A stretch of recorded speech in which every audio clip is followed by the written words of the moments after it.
Assalamualaikum warahmatullahi wabarakatuh. Alhamdulillah pada tepat 79 tahun Indonesia Merdeka kita masih bisa berkumpul dalam kajian rutin Sabtu pagi. Dan insya Allah saya berpikir ini banyak yang datang, tapi ternyata girohnya masih besar dan alhamdulillah ini ada 15 jamaah. Insya Allah pada pagi hari ini Bapak Ustaz kita Bapak Arif Ma'ruf MPD akan menyampaikan materi yang berhubungan dengan kemerdekaan. Bismillahirrahmanirrahim. Assalamualaikum warahmatullahi wabarakatuh. Innal hamdalillah nahmaduhu wa nasta'inuhu wa nastaghfiruh wa na'udzu billahi min shururi anfusina wa min sayyiati a'malina. Man yahdihillahu fala mudilla lahu wa man yudlilhu fala hadiya lahu. Asyhadu an la ilaha illallah wahdahu la syarika lahu syahadata sidqin wa haqq syahadatan la raiba fiha wa la shakk. Allahumma inna nas'aluka an taj'alaha akhira kalimatin nanfidhu 'inda al-mamat wa kalimatan tunjina biha min 'adabi yaumil hisab. Wa asyhadu anna Muhammadan 'abduhu wa rasuluhu alladhi adda al-amanah wa ballagha ar-risalah wa nasaha lil-ummah wa tarakana 'ala al-mahajjati al-bayda layluha kanahariha la yazighu 'anha illa halik. Allahumma salli wa sallim ala habibina wa syafi'ina wa qudwatina sayyidina Muhammad wa ala alihi wa ashabihi wa man sara 'ala nahjihi ila yaumil qiyamah, amma ba'd. Hadirin hadirat jamaah taklim rutin Sabtu pagi rahimahumullah. Alhamdulillah pada pagi hari ini Allah Subhanahu wa taala memberikan karunia besar kepada kita semuanya tepat di 17 Agustus ulang tahun kemerdekaan RI yang ke-79 ini. Semoga Allah Subhanahu wa taala memberikan keberkahan kepada kita semuanya, keberkahan pada negara kita. Semoga kesehatan Allah Subhanahu wa taala, lancar rezekinya, sehat badannya, sehat rohaninya insyaallah, amin ya rabbal alamin. Baik Bapak Ibu sekalian, karena memang kebetulan tanggal 17 Agustus ya, hari keras, hari kemerdekaan. Tadinya juga saya pikir libur gak gitu terus gitu. Kemudian pas saya juga lagi baru semalam pulang dari Kalimantan. Jadi makanya tadi itu libur enggak begitu saya buat itu. Ya. Pada itu ngomong terus, bisa kan datang? Insya Allah bisa. Ya, insya Allah bisa. Kata pulangnya Jumat malam semalam jam 8:30 kurang lebih nyampe rumah. Baik jamaah rahimakumullah, ya, jadi hari kemerdekaan ini merupakan sesuatu yang besar, ya, nikmat besar dari Allah Subhanahu wa taala. Jadi yang nama merdeka itu luar biasa. Merdeka itu nikmat yang sangat besar. Ya, namun sayangnya banyak orang yang meremehkannya, banyak orang yang menganggap kecil. Orang lupa bahwa merdeka itu nikmat yang besar. Ya. Kita bayangkan bagaimana dulu ketika kita masih dijajah oleh Belanda, oleh Jepang, itu luar biasa kondisi bangsa kita. Tidak ada kemerdekaan, tidak ada kebebasan. Makanya kemudian merdeka itu adalah nikmat yang sangat besar dari Allah Subhanahu wa taala. Ya. Makanya kemudian penting kita untuk selalu mengingat ya, bahwa ini merupakan nikmat yang sangat besar. Nikmat dari Allah yang sangat besar. Kita lihat misalnya sekarang di Palestina, bagaimana kondisi mereka. Kenapa? Karena mereka sampai hari ini masih dijajah, belum merdeka. Sehingga dengan yang namanya perang itu ya terjadi kapan saja. Mereka sekarang sering dibom, sering semuanya ya, itu karena memang mereka masih belum merdeka. Inilah kondisi ketika belum merdeka. Maka merdeka adalah nikmat yang sangat besar sekali dari Allah Subhanahu wa taala, yang sangat luar biasa ya, yang perlu kita syukuri bersama-sama. Maka karena itu kemudian Allah Subhanahu mengingatkan tentang Nabi Musa alaihissalam. Nabi Musa itu selalu mengingatkan kaumnya tentang nikmatnya kemerdekaan tersebut. Allah berfirman, wa idh qala Musa liqaumihi ya qaumi dzkuru ni'matallahi 'alaikum id ja'ala fikum anbiya wa ja'alakum muluka wa ataakum ma lam yu'ti ahadan minal 'alamin. Ini ada dalam surat Al-Maidah ayat 20. Jadi Allah mengatakan, ya, ingatlah, ya, id qala Musa liqaumihi, ketika Nabi Musa mengatakan kepada kaumnya, ya qaumi dzkuru ni'matallahi 'alaikum, wahai kaumku, ingatlah nikmat-nikmat Allah Subhanahu wa taala kepada kalian. Jadi Nabi Musa mengingatkan kepada kaumnya, ingatlah nikmat Allah kepada kalian. Apa itu? Ij'ala fikum anbiya wa ja'alakum muluka wa ataakum ma lam yu'ti ahadan minal 'alamin. Ketika Allah mengangkat para nabi dari bangsa kalian, dan ketika Allah menjadikan kalian merdeka, wa ja'alakum mulukan. Jadi itu ketika menjadikan kalian merdeka. Kenapa? Dulu mereka dijajah oleh siapa? Oleh Fir'aun. Bahkan dijadikan sebagai budak. Wa ja'alakum mulukan. Mereka kemudian menjadi merdeka. Allah jadikan mereka merdeka. Ketika bangsa Bani Israel itu dijajah oleh Fir'aun, mereka akan bebas hidup mereka. Mereka dijadikan budak oleh Fir'aun. Bahkan Fir'aun itu mau semena-mena, apa yang mau dia lakukan dilakukan. Sampai ketika dia punya firasat atau bermimpi bahwa akan ada yang menggulingkan dia nanti dari Bani Israel, maka dia kemudian langsung memerintahkan, pokoknya ketika ada bangsa Israel atau Bani Israel melahirkan, ya, dan anaknya laki-laki segera bunuh. Itu titah raja, perintah raja, legal. Kalau berbahasa sekarang itu legal, tidak aturan. Aturan itu adalah bahwa kalau ada orang Bani Israel yang punya anak dan dia laki-laki, maka wajib dibunuh. Tidak ada protes waktu itu. Itu titah raja Fir'aun. Jadi apa kata Fir'aun? Mau dibunuh anak laki-laki? Ya, itu bunuh. Itulah yang terjadi pada Bani Israel. Belum lagi kini mereka semena-mena kepada Bani Israel. Kenapa? Karena Bani Israel dijajah oleh Fir'aun. Jadi ya, ini bertahun-tahun lama sekali itu. Tidak tahu berapa puluh tahun, Rasulullah tidak tahu. Sampai akhirnya Allah Subhanahu wa taala mendatangkan Nabi Musa alaihissalam. Sampai kemudian dibebaskan oleh Allah Subhanahu wa taala dan Fir'aun ditenggelamkan oleh Allah Subhanahu wa taala. Itu nikmat yang luar biasa. Dan itu dipandang langsung oleh Bani Israel.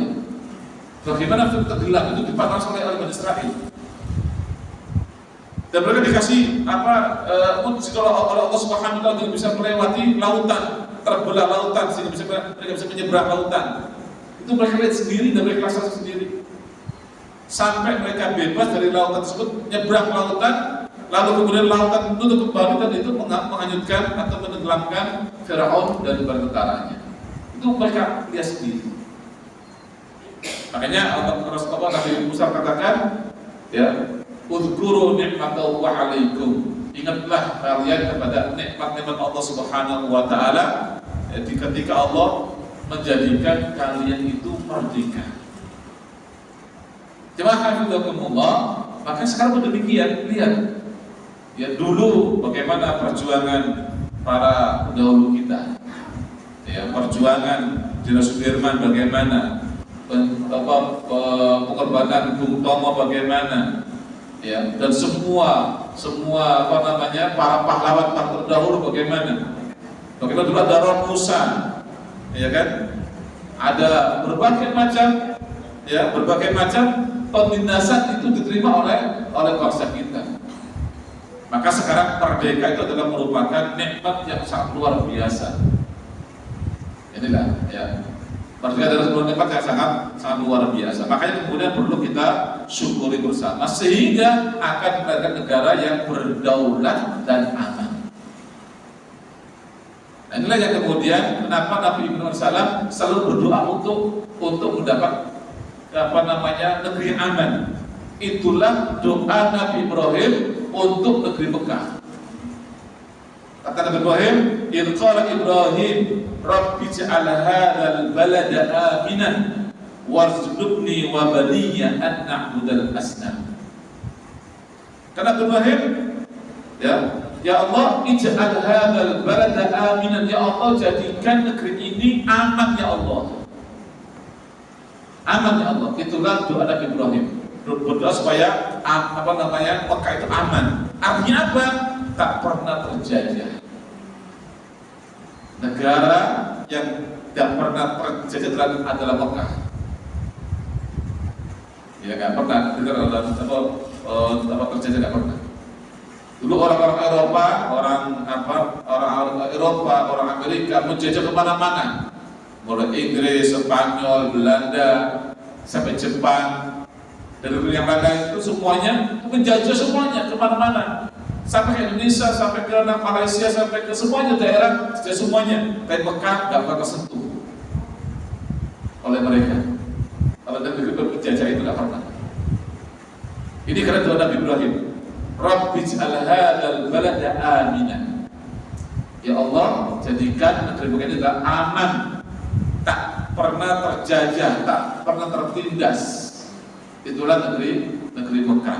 Doa Nabi Ibrahim AS terkabul sehingga Mekah aman dari penjajahan. Mekah, Madinah aman dari penjajahan. Ya. Makanya Mekah itu selalu satu-satunya negara yang mungkin nggak pernah terjadi itu Mekah itu oleh orang asing. Ya, nggak pernah terjajah. Madinah meskipun itu dulu dikasih oleh orang Yahudi. Yang berkuasa orang Yahudi dulu pernah, tapi meskipun tidak menjajah, tapi mereka bersikap arogan tidak. Meskipun tidak menjajah secara langsung. Tapi Mekah masih terus dikasih oleh orang-orang Mekah, oleh orang-orang Arab. Ya, nggak pernah terjajah. Meskipun mereka terjadi peperangan dan sebagai adat dan mereka, tapi tidak pernah terjajah. Ada beberapa kabilah mereka hidupnya adalah sepadan. Tidak ada yang lebih tinggi atau yang menjajah enggak. Meskipun bangsa yang paling dihormati atau kabilah yang dihormati adalah kabilah Quraisy. Tapi mereka tidak menjajah. Ini. Makanya inilah doa Nabi Ibrahim untuk mendapatkan keamanan.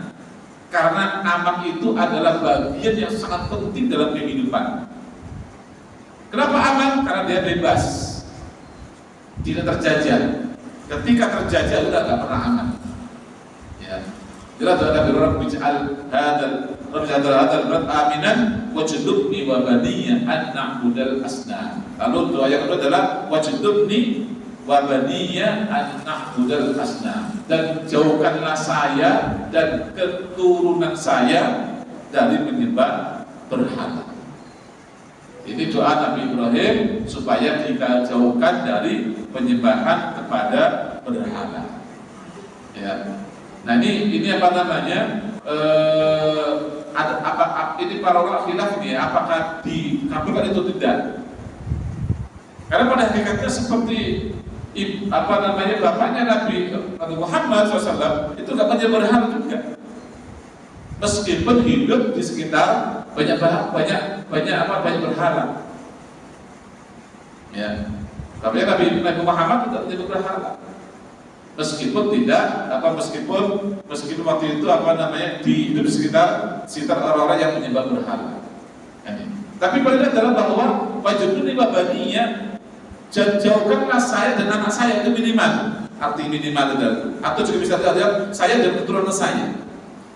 Wajnuni wa baniya an na'budu asnam. Kalau jelas bahwa Nabi Ibrahim, Nabi Ismail itu gak pernah menyembah berhala. Nah, cuma kemudian keturunannya memang ada, ya, gitu ya. Tapi intinya adalah bahwa mereka terjaga secara akhlak, terjaga semuanya. Makanya kemudian keturunan Nabi Ibrahim itu yang nanti sampai pada Rasulullah SAW, yang Nabi Muhammad, bapaknya Abdullah, bapaknya adalah Abdul Muttalib, dan seterusnya, itu meskipun mereka hidup di masa jahiliyah, namun mereka tetap akhlaknya baik. Itu nenek moyang Nabi Muhammad SAW. Di keturunan apa? Di bangsa jahiliyah dahulu banyak orang yang berzina. Banyak orang berzina. Tapi untuk nenek moyang Rasulullah itu tidak ada berzina. Sehingga keturunannya jelas sekali, gitu. Ya, itu jelas sekali. Jadi itu keturunan Nabi Ibrahim alaihissalam, ya, dan mereka adalah orang-orang yang secara akhlak sangat terjaga, sehingga mereka tidak pernah berzina sama sekali. Meskipun mereka hidup di lingkungan di mana di sana banyak orang-orang yang berzina. Inilah keturunan Rasulullah, nenek moyang Rasulullah Sallallahu Alaihi Wasallam. Baik, rahimahumullah, kembali kepada tadi bahwa aman itu adalah bagian yang sangat penting dalam kehidupan, ya. Maka kemudian di antara cara adalah mendapatkan kemerdekaan. Ketika merdeka, maka seharusnya nanti akan aman dan akan bisa dengan mudah untuk mendapatkan kesejahteraan, ya. Makanya kemudian kata Allah Subhanahu wa taala, ya, orang itu akan aman, tentram ketika rasa aman itu ketika akan merdeka, bebas dan makmur, ketika aman dan tercukupi kebutuhan pokoknya. Itulah kata Allah, li'ila fi Quraisy ila fihim rihlatas syita'i was-shaif, ya. Falyabudu rabb hadzal bait alladzi at'amahum min ju'in wa amanahum min khauf. Falyabudu rabb hadzal bait, maka sembahlah Tuhan ini, Tuhan Ka'bah ini. Yang kedua, alladzi at'amahum min ju'in wa amanahum min khauf.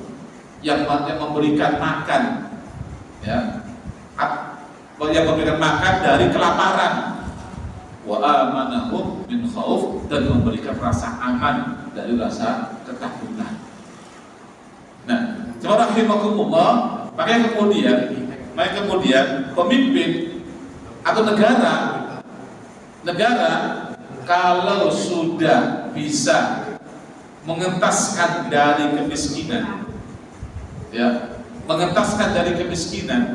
orang gak ada kelaparan, makanan, kebutuhan pokok tercukupi dengan baik, kemudian aman, gak ada masalah. Itulah negara sudah makmur, itu sudah negara itu. Pemimpin ketika bisa mendatangkan dua ini, ya, bisa membuat orang kemudian gak kelaparan, tercukupi kebutuhan sandang pangannya, kemudian bisa melahirkan keamanan, itu sudah sangat luar biasa. Jadilah arti kemerdekaan seperti itu. Merdeka itu harusnya itu bebas dari kemiskinan atau dari kekurangan makanan, dan juga mendapatkan keamanan. Bagaimana dia merdeka kalau masih banyak orang kelaparan? Bagaimana kita bisa bilang merdeka kalau kemudian orang itu tidak aman, pergi kemana-mana takut, ya, rumah takut didatangin maling, mobil di depan rumah ketakutan diambil orang, motor juga tahu diambil orang, dan sebagainya. Itu tanda-tanda keamanan itu seperti itu. Orang bisa di luar takut nanti dijabret, nanti dicuri dan sebagainya. Itu nggak apa namanya. Nah, merdeka harusnya bisa menghilangkan semuanya, menghilangkan rasa takut itu semuanya, melahirkan keamanan dan juga membuat orang kemudian tercukupi kebutuhan itu semuanya. Nah, rahimahumullah ya, inilah yang seharusnya didapatkan ketika orang itu bisa mendapatkan kemerdekaan. Rahimahumullah, maka merdeka adalah satu anugerah yang sangat besar dari Allah Subhanahu wa taala. Kita merdeka adalah karena karunia Allah Subhanahu wa taala. Ya. Dan itu tertulis dalam pembukaan Undang-Undang Dasar 45. Apa isinya? Atas berkat rahmat Allah yang Maha Kuasa dan dengan didorongkan oleh keinginan luhur supaya berkehidupan kebangsaan yang bebas, maka rakyat Indonesia menyatakan dengan ini kemerdekaannya. Kan begitu?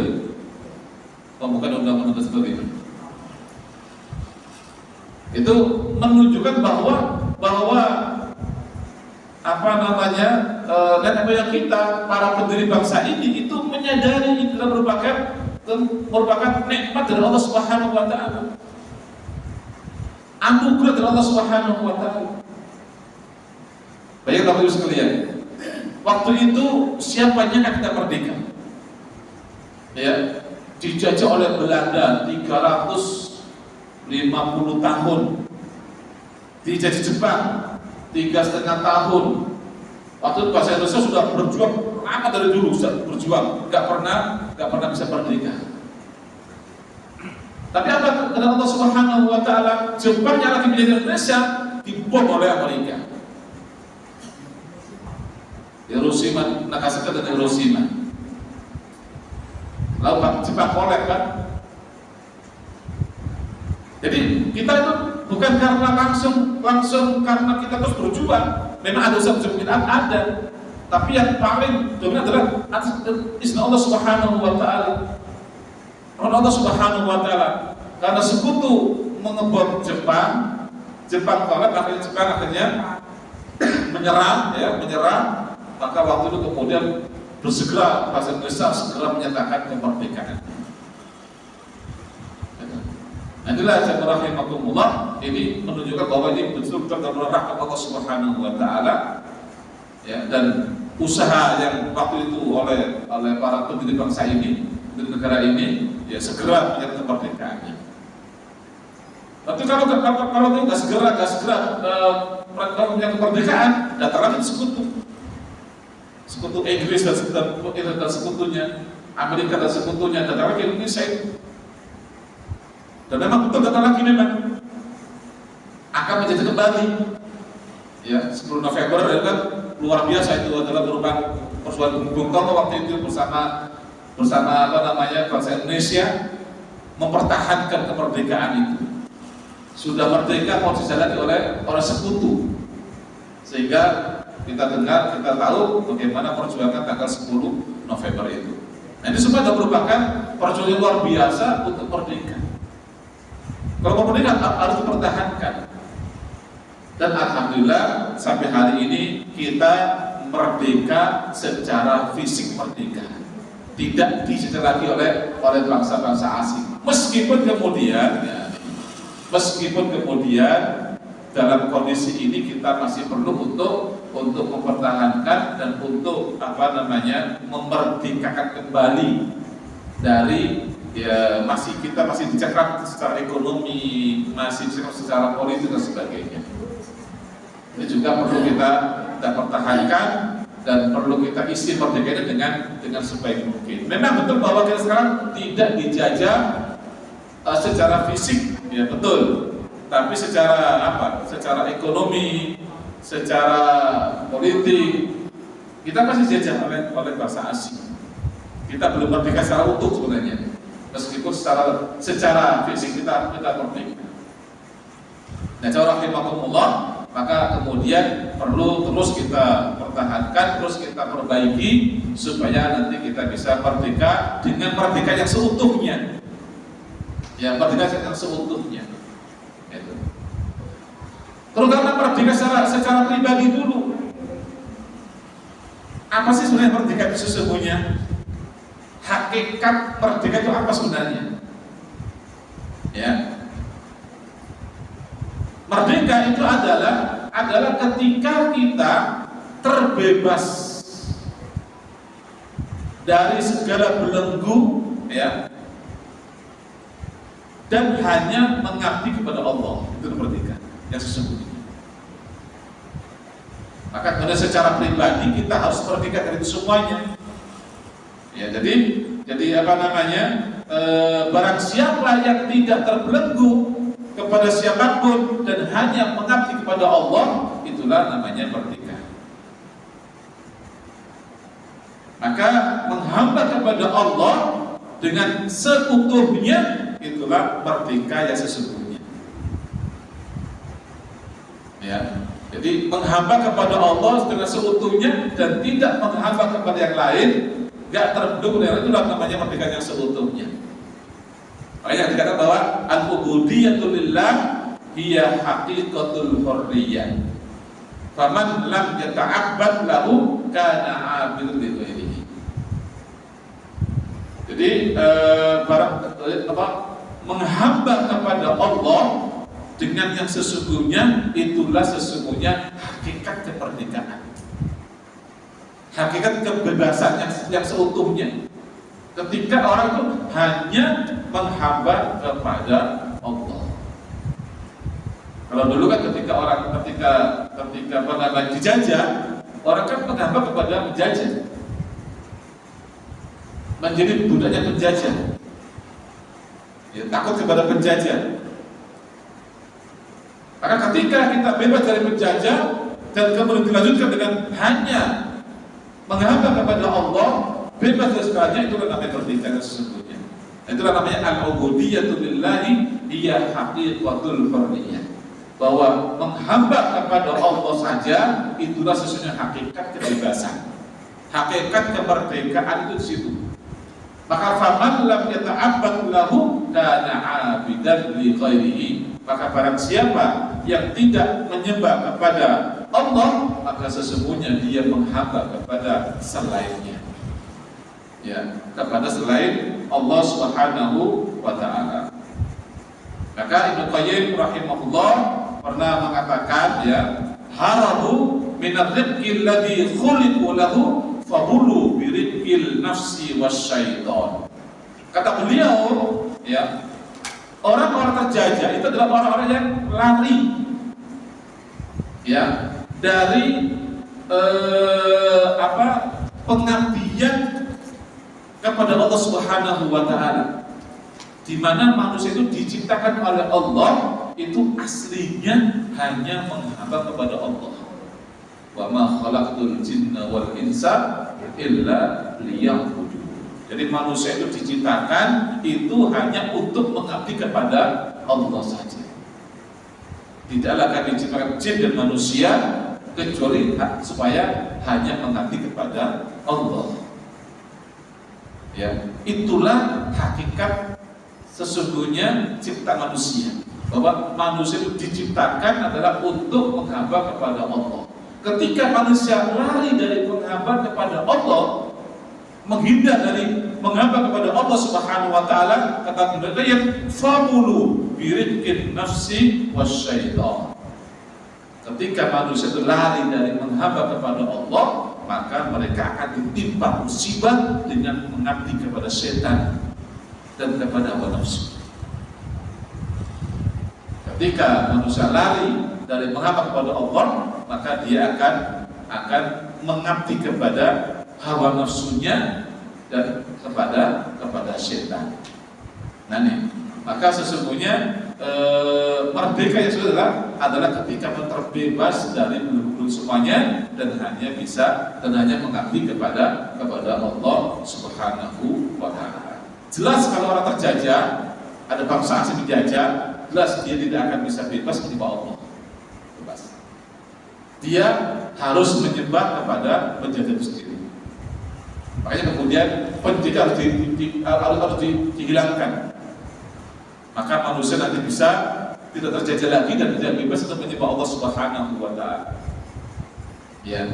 Makanya kemudian perjuangan di Palestina sekarang itu pun seperti itu, luar biasa. Mereka gak bebas untuk sholat di Masjid Al-Aqsa. Kenapa? Karena mereka masih dijajah oleh bangsa Israel, ya, oleh Yahudi. Maka mereka gak bebas untuk sujud di Masjidil Aqsa. Ya, makanya mereka terus dibedain oleh Yahudi ini. Gak bebas untuk melakukan apa saja, gak bebas. Ada orang Islam yang mau berkunjung ke Masjid Al-Aqsa susah. Kenapa? Karena memang dilarang oleh orang-orang Yahudi, oleh bangsa Israel tersebut. Nah ini, maka kemudian perlu untuk membebaskan ya dari penjajahan, dan kemudian pada terusnya adalah kita juga membersihkan diri kita dari penjajahan kepada apa oleh hawa nafsu kita dan oleh syaitan. Subhanallah, ya. Maka kemudian berikutnya adalah bagaimana kita mengisi kemerdekaan ini. Ya. Tentunya mengisi adalah dengan cara yang baik, yang diridhoi Allah Subhanahu wa taala. Kembali tadi kepada hakikat kemerdekaan, bahwa kita itu merdeka apabila kita memang sudah tidak terjajah oleh hawa nafsu kita dan oleh setan. Ya, itu baru namanya nanti kita bisa merdeka yang semerdeka-merdekanya. Maka kita itu merdeka, ya, dalam Islam kita merdeka itu ketika tercermin dalam dua hal. Nah, itu tercermin dalam dua hal. Yang satu yang pertama adalah bahwa membebaskan diri dari penghambaan kepada sesama makhluk dan manusia, ya, menuju penghambaan kepada Allah Subhanahu wa taala. Ini penghambaan, ya, hanya kepada Allah dan jangan menghamba kepada selain Allah Subhanahu wa taala. Nah, ini merdeka yang pertama. Kalau orang masih menghamba kepada manusia, maka itu tidak merdeka. Apalagi kepada penjajah, tidak merdeka. Bahkan ketika penjajah ada, tapi menghamba kepada raja pun belum merdeka. Ya, kita sekarang belum merdeka sebenarnya. Ya kan? Kita mau begini belum bisa juga kan, begitu kan? Kita mau pilih yang ini belum bisa juga kan? Kita mau mengusung si A belum bisa juga kan? Belum merdeka kita. Belum merdeka kita. Kenapa? Tersandra semuanya. Tersandra semuanya. Gitu. Ya. Mau ngangkat ini jadi calon apa namanya? Gubernur aja susah setengah mati. Kenapa? Karena yang ini disandra terus semuanya bisa. Jadi nggak merdeka kita itu.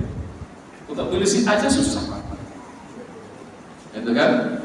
Ini belum merdeka kita sesungguhnya. Masih banyak tersandra. Kenapa? Masih menghamba kepada manusia. Menghamba kepada manusia. Nah, ini. Jadi kita masih belum merdeka. Secara politis belum merdeka kita ini. Susah untuk itu. Ya, semua yang tersandra. Para pejabat tersandra semuanya. Bayangkan, tiba-tiba gak ada apa langsung mundur dari jabatan ketua. Kenapa itu? Tersandra. Tersandra semuanya. Kalau enggak, bakalan kayak bla gitu. Nah, ya. Semua tersandra semuanya itu. Gak merdeka. Itulah ketika dia punya banyak kesalahan-kesalahan. Jadi kita ini masih susah ya, karena banyak tersandra sehingga tidak bisa melakukan yang terbaik untuk negara ini. Betul, ya. Jadi serba susah kita ini karena semua tersandra. Nah, itu ya. Nah, ini belum merdeka namanya. Yang kedua adalah bebas dari perbudakan hawa nafsu. Nah, ini masing-masing kita ya. Bebas dari perbudakan hawa nafsu. Ini baru namanya merdeka. Ketika terbebas pertama dari penghambaan kepada manusia yang lain, sesama makhluk. Yang kedua adalah terbebas dari perbudakan hawa nafsu. Ya. Nah, rahimahumullah, ya. Rasulullah mengatakan dalam sebuah hadisnya, salasun muhlikat, kata Rasulullah. Salasun muhlikat. Ada 3 hal yang bisa menghancurkan manusia. Salasun muhlikat. 3 hal yang bisa menghancurkan. Apa itu? Suhbun muta' wa hawa muttaba' wa ijabul mar'i bi nafsihi. Jadi kita perlu ini. Suhbun muta' wa hawa muttaba' wa ijabul mar'i bi nafsihi. Ini akan bisa menghancurkan manusia. Yang pertama, suhbun muta', kebakhilan yang diikuti. Manusia itu suka, manusia itu semua punya sifat bakhil ada, pelit ada. Kalau itu diikuti, itu akan bisa menghancurkan diri kita. Kita menolong si A, si B, karena kebakhilan kita ada dalam diri kita nggak mau membantu orang lain. Kita nggak mau menolong harta kita untuk membantu orang lain karena ada kebakhilan, suhbun muta'. Ya, ada kebakaran, ya banyak yang kemarin ada di daerah Manggarai, ratusan rumah terbakar, itu butuh bantuan. Kalau kata suhbun muta', masyarakatnya repot, mereka hancur, mereka itu kebakhilan yang diikuti hanya untuk menyenangkan diri sendiri, itu akan bisa menghancurkan. Ya. Makanya kemudian suhud itu adalah perbuatan atau sifat yang sangat tercela banget. Ini bakhil. Bahkan kadang-kadang suhud itu adalah sampai bakhil kepada diri sendiri. Punya banyak harta, pada di kelaparan, mau beli makanan, saya sama orangnya sendiri, atau untuk diri sendiri. Itu suhud mutlak namanya. Ada orang punya harta, dia butuh, tapi dia nggak mau beli. Kenapa? Sayang hartanya. Itu bakhil, suhud itu namanya.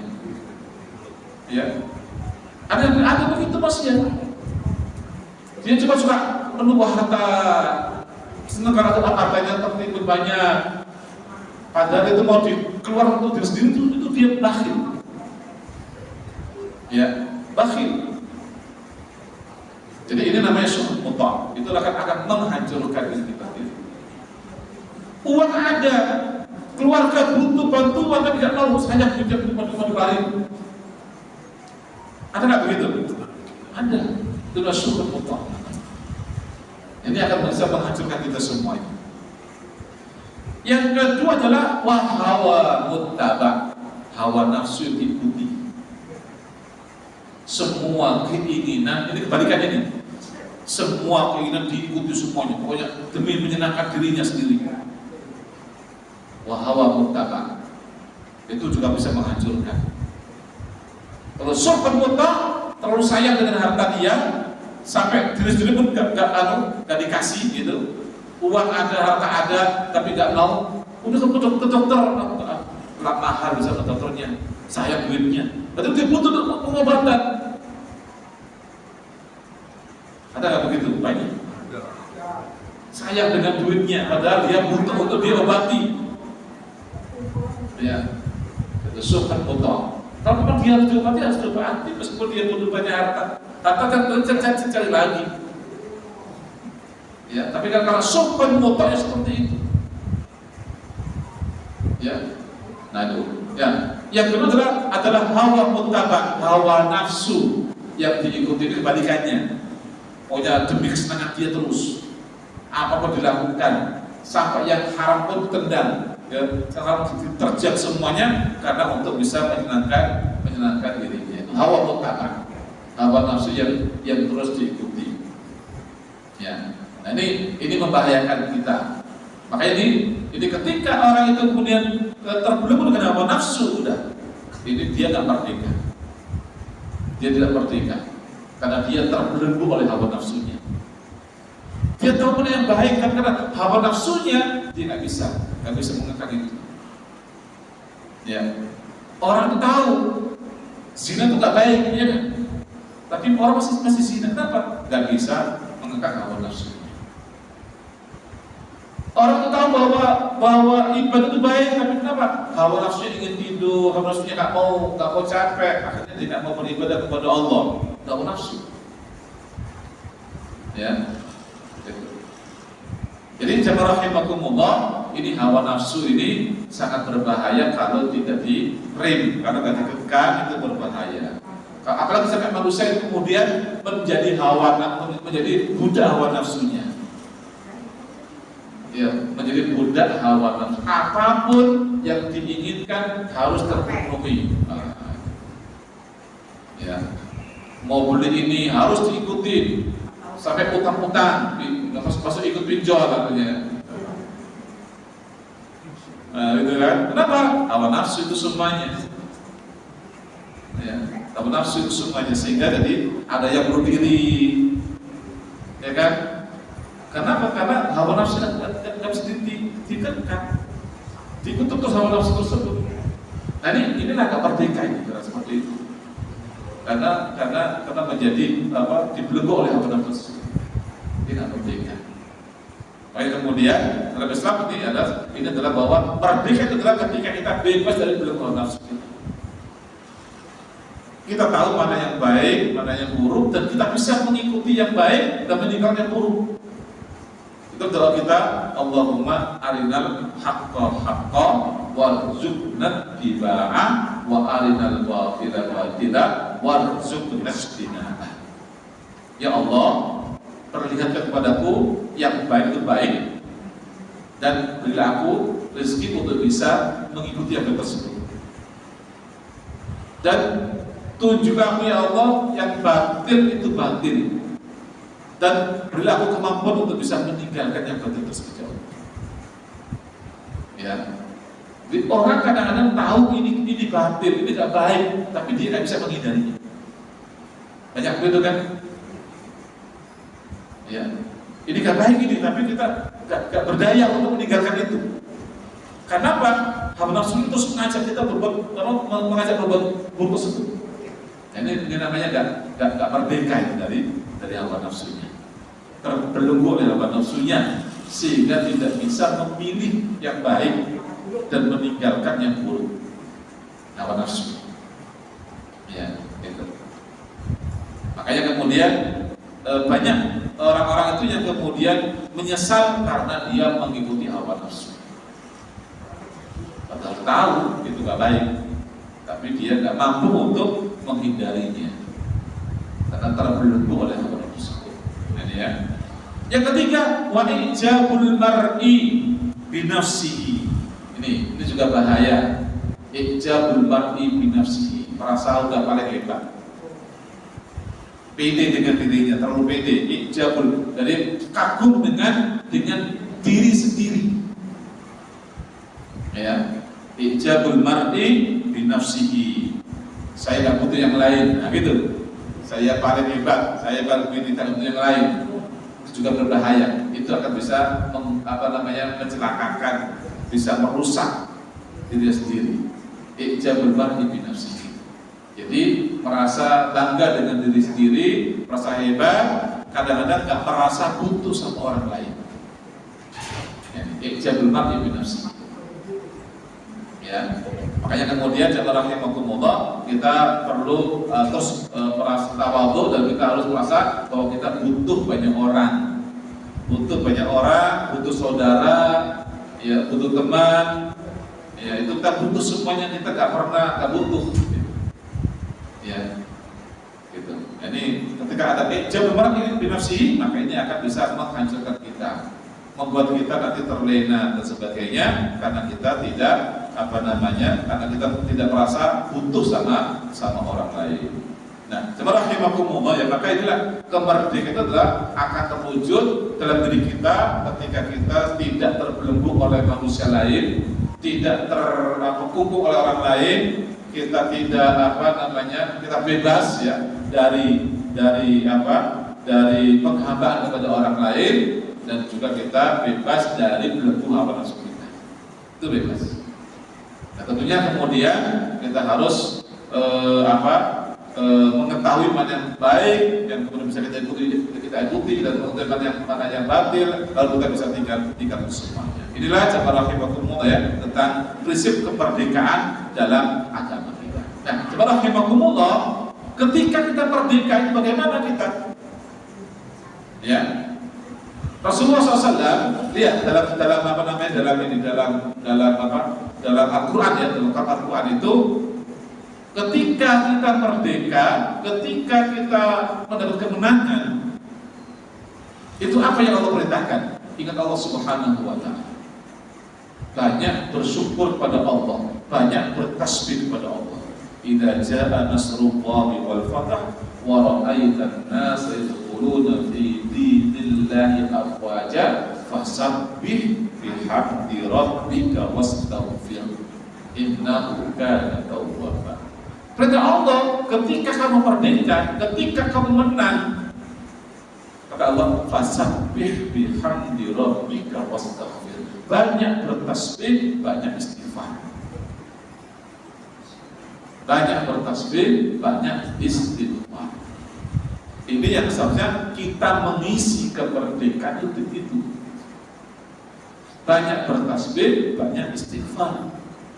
Istighfar tasbih memuji Allah Subhanahu wa Ta'ala, mensyukur Allah Subhanahu wa Ta'ala, mengagumi nikmat Allah Subhanahu wa Ta'ala, dan beristighfar kepada Allah Subhanahu wa Ta'ala. Makanya kemudian saya paling gak suka ketika ada peringatan kemerdekaan dengan joget-joget, dengan macam-macam itu.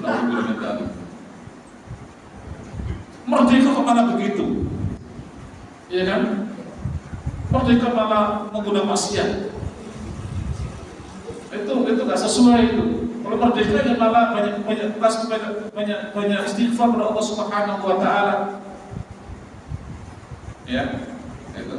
Makanya kemudian ketika merayakan hari kemerdekaan, ya boleh dengan lomba-lomba yang mengingatkan kepada nikmat Allah Subhanahu wa Ta'ala. Ya.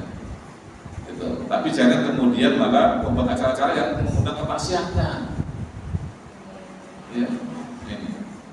Itu kalau dengan kemaksiatan ya, maka nanti akan mengundang kepada Allah Subhanahu wa Ta'ala untuk bila kita. Makanya kemudian kita isi kemerdekaan ini ya dengan memperbaiki jiwa kita, memperbaiki masyarakat kita, senantiasa bertasbih kepada Allah Subhanahu wa Ta'ala, banyak istighfar kepada Allah Subhanahu wa Ta'ala. Semoga nanti kita bisa mendapatkan negeri yang penuh dengan keberkahan. Itulah baldatun thayyibatun wa rabbun ghafur. Ya. Dan artinya apa? Artinya negeri yang penuh dengan thayyibat dan kebaikan. Dan Allah yang selalu memberikan ampunan, wa rabbun ghafur. Ya, baldatun thayyibatun wa rabbun ghafur. Artinya bahwa negeri yang penuh dengan kebaikan. Apa itu thayyibat itu? Jadi kehidupan yang baik, yang penuh dengan keberkahan.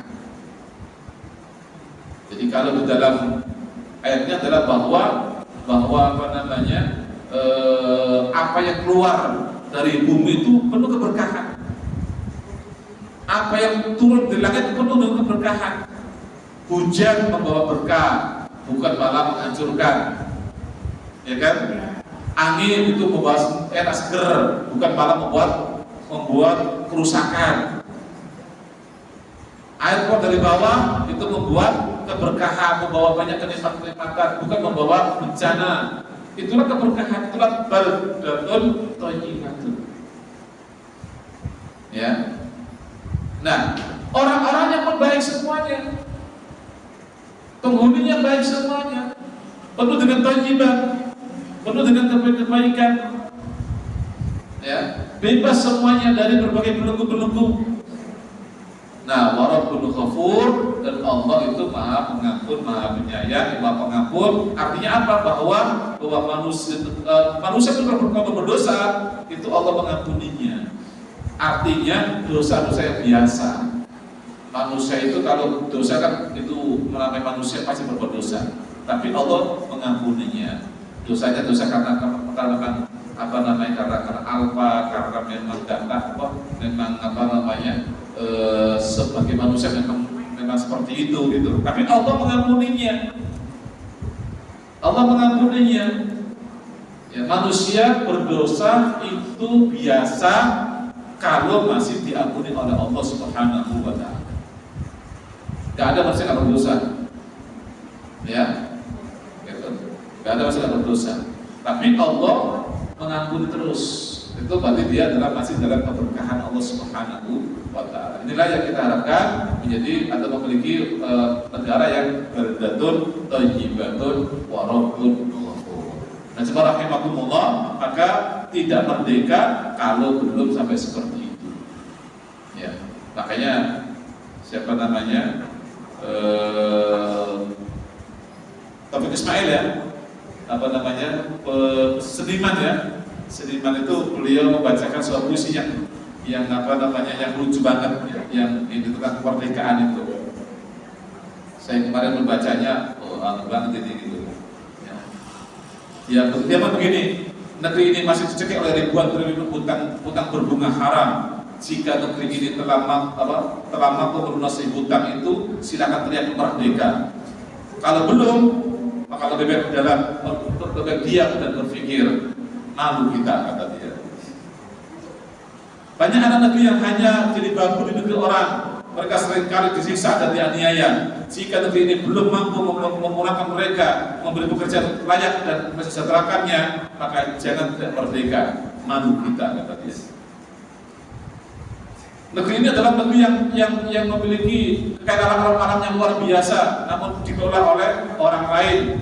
Rakyat hampir tak menikmatinya. Jika kekayaan alam ini belum bisa diurus negara, jangan tidak merdeka. Malu kita.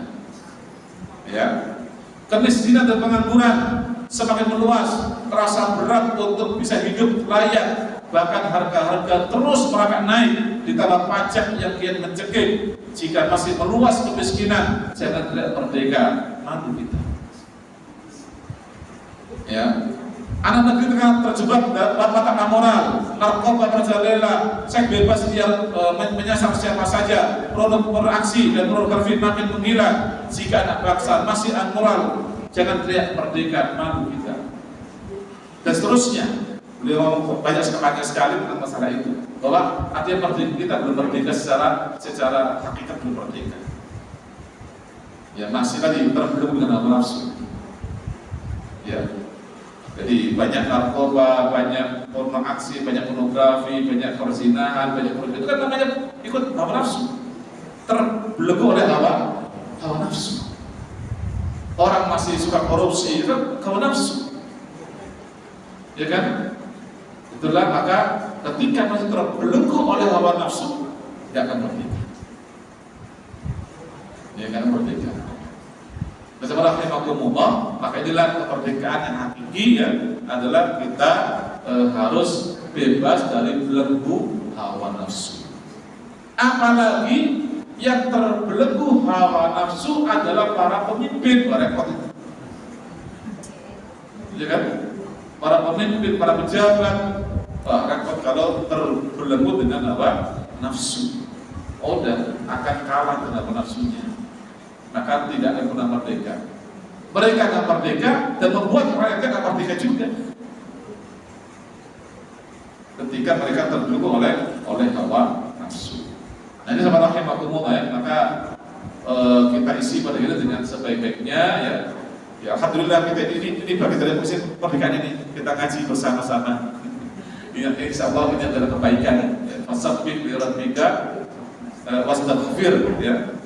Jadi bertasbih kepada Allah dan banyak beristighfar kepada Allah Subhanahu wa taala. Dan semoga nanti ke depannya kita semakin baik ya, semakin menuju kemerdekaan yang hakiki insyaallah ya, dan menjadi negara kita negara baldatun thayyibatun wa rabbun ghafur. Amin ya rabbal alamin. Demikian saya sebelum wafatnya. Aku qouli wa lakum minkum. Wassalamualaikum warahmatullahi wabarakatuh.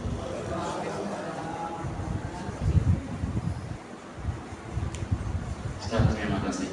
Ustaz, boleh saya sebutkan? Oke, gini Ustaz.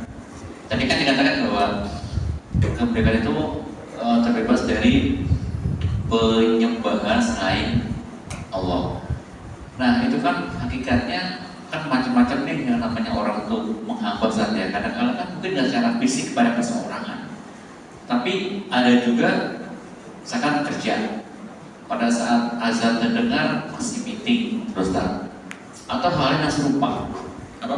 Hal yang serupa. Oh, Nah itu apakah juga masuk kategori dia itu pada saat harusnya terdengar azan dia bersegera ke masjid, tapi terkondisikan dia itu nggak bisa keluar dari ruangan karena mesti meetingnya, nggak bisa bebas dari masalah ekonomi. Itu gimana sih? Iya, masalah pekerjaan seperti itu. Jadi meeting misalnya itu ada fikihnya. Apakah itu masih nanti terbelenggu dengan seseorang atau tidak? Itu nanti ada fikihnya. Kalau meeting yang sekiranya memang tanggung mungkin tinggal seperempat jam gitu ya, selesai. Kalau ditunda sholat dulu nanti akan tambah molor gitu kan. Nah maka itu masih bisa dibenarkan. Tapi kalau meeting masih lama, ya udah break dulu, sholat dulu. Itu yang terbaik seperti itu. Ya, makanya kemudian dan kemudian juga boleh misalnya, ya, terutama kalau isya misalnya itu masih boleh dimolor masih. Nah, tapi syaratnya adalah nanti jamaah bersama. Boleh meeting misalnya pada maghrib, terus ada rumahnya isya masih belum selesai, itu boleh terusin, tapi nanti berjamaah bersama. Ya. Misalnya gini, pernah dulu Ibnu Abbas radhiyallahu anhu itu beliau pernah memberikan pengajian pada maghrib. Datang waktu isya belum selesai dan beliau teruskan aja. Terus sampai selesai pengajian agak lama. Nah, setelah itu kemudian isya berjamaah. Itu boleh. Boleh. Nah, yang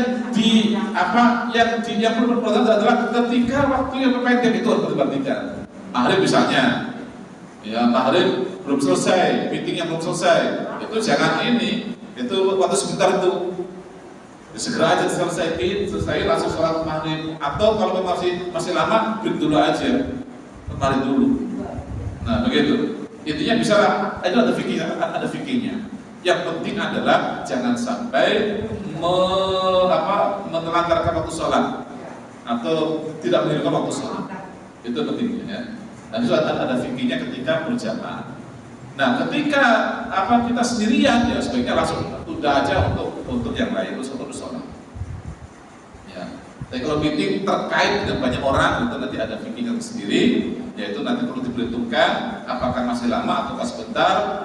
Kalaupun kalau bisa ditunda, kalau bisa diberi itu aja. Kalau enggak ya segera selesaikan supaya segera melaksanakan sholat panggilan Allah Subhanahu wa taala. Begitu. Ya, jadi ada fikihnya itu supaya nanti yang penting adalah jangan kita terlena dengan pekerjaan, dengan meeting lalu lupa dengan waktu sholat. Itu ya. Karena fikih kita juga agama kita juga nggak kaku banget. Lentur dia dan bisa sesuai dengan kondisi kita. Ya, itulah nikmatnya agama Islam itu seperti itu. Pokoknya ada langsung harus ke masjid. Nggak seperti juga. Ada fikihnya juga. Kalau memang nggak ada apa-apa, ya udah langsung ke masjid. Tapi kalau waktu ada hal tertentu yang memang mengharuskan kita selesai dulu itu, ya udah selesai dulu. Bahkan kata Rasulullah SAW, ketika makanan sudah dihidangkan, ya, lalu kita sudah siap mau makan, ada makan aja kenapa? Iya, makan aja kenapa? Daripada nanti sholat ingat makanan, mendingan makan ingat sholat.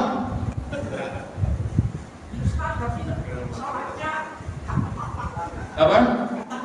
Ya memang, ya, tapi jangan begitu terus, jangan itu sekalian gitu. Kan jika sudah terlanjur dihidangkan makanan dan sudah siap mau makan, ada adzan, makan aja dulu. Iya, makan segera aja, jangan lama makannya. Iya, segera makannya selesai makanannya gitu. Makanya agama itu bukan agama yang kaku, agama yang sangat manusiawi banget. Ya, gitu. Jadi intinya adalah bahwa jangan sampai nanti kita juga sholat malah ingin makanan. Iya kan? Jadi itu agama kita sangat luar biasa. Ya, makanya perlu ada fikihnya, perlu memahami fikihnya itu. Maka jangan kaku-kaku banget gitu, jangan. Makanya ketika apa namanya? Ketika maghrib, ketika Ramadan itu makanya diajarkan sholatnya agak sedikit ngasih jeda antara adzan dengan sholatnya, biar orang buka dulu sebentar. Ya, paling enggak adalah minum, makan kurma atau makan apa, kasih waktu 10 menit lah paling enggak antara dengan sholat maghribnya itu, nah gitu, supaya orang bisa apa namanya iftar dulu, gitu. Sama dengan ketika apa namanya, ketika subuh, ketika sahur juga kasih waktu juga agak panjang juga, karena orang barangkali baru selesai sahur, dia ada baru selesai sahur misalnya gitu kan, biar dia ada waktu untuk ke belakang dulu, untuk wudu dulu dan sebagainya, lalu baru ke masjid masih ada bagian sholat jamaah subuh. Makanya ketika subuh itu saya sampaikan, kalau subuh ketika Ramadan paling 10 menit antara adzan sama sholatnya, jangan buru-buru sholat aja, kalau perlu 15 menit, nah gitu ya, antara adzan sama sholat subuhnya itu, sama iqamahnya itu. Kalau Ramadan terutama, jangan buru-buru langsung iqamah saja, karena mungkin banyak orang yang masih bersih-bersih, masih apa dan sebagainya, gitu kan? Karena kadang-kadang ada orang yang sahur, kadang-kadang mepet banget, kadang-kadang ada baru selesai gitu kan. Meskipun ada namanya apa namanya imsak ya, tapi kan imsak kan bukan berarti kita harus berhenti, enggak. Artinya kita sudah siap-siap berhenti gitu. Atau bagian memang berhenti situ, lalu siap-siap untuk sholat subuh gitu. Tapi ada orang yang kemudian telat bangunnya sehingga imsak masih boleh makan, ya kan? Ada seperti itu, maka kasihlah waktu ya untuk nah gitu. Jadi apa namanya, agama kita agama yang sangat manusiawi ya, maka kami atur supaya semuanya itu bisa nyaman, bisa nikmat dalam beribadah kepada Allah Subhanahu wa Ta'ala. Begitu. Waalaikumsalam. Ada lagi? Bapak Ibu ada yang mau bertanya? Merdeka ya? Merdeka selalu. Baik, cukup ya? Baik, mari sama kita tutup dengan sama-sama berdoa Allah Subhanahu wa Ta'ala. Semoga Allah memberikan kita kemudahan dalam hidup kita, kesehatan, lapang rezeki, ya, dan penuh dengan keberkahan dalam hidup. Amin ya rabbal alamin. Al-Fatihah.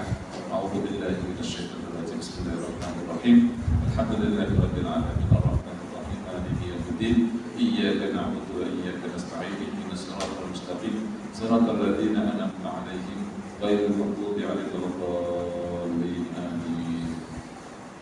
Alhamdulillahirabbil alamin. Hamdulillah wa yukafi nasidah. Ya Rabbana lakal hamdu wal syukru kama yanbaghi li jalali wajhika wa 'azimi sultanik. Allahumma shalli 'ala sayyidina Muhammad al-awwalin wal akhirin. Allahumma ighfir lana dhunubana wa kaffir 'anna sayyi'atina wa tawaffana ma'al abrar.